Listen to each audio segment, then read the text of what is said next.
কইরে আমার 64 জেলার মোটর শ্রমিক ভাই বেড়াদার গুলা হও সবাই ঐক্যবদ্ধ, অনেক ধরেছি ধৈর্য আর হয়েছি একের পর এক নির্যাতিত। এইবার ভেঙে গেছে ধৈর্যের ভাত, আর করতে হবে প্রতিবাদ। বাবার বয়সী একজন ড্রাইভারের গায়ে হাত তুলেছে কিছু বিজন মা কুলাঙ্গাররা। এইবার আর বসে থাকবো না আমরা, প্রতিবাদী কণ্ঠে সারা বিশ্বকে জাগিয়ে তুলবো। আমি জানি না আমার এই ভিডিওটা উপদেষ্টা ডক্টর ইউনূস স্যার পর্যন্ত পৌঁছায় কিনা।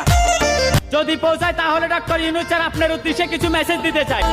যেই দেশের রাস্তায় একটা গাড়ি টায়ার পাঞ্চার হলে ড্রাইভারকে 5 মিনিট সময় দেওয়া হয় না, আপনার পুলিশ প্রশাসন চাপিয়ে পড়ে রেখা লাগিয়ে 5 থেকে 10,000 টাকা ঘুষ নিয়ে যায়।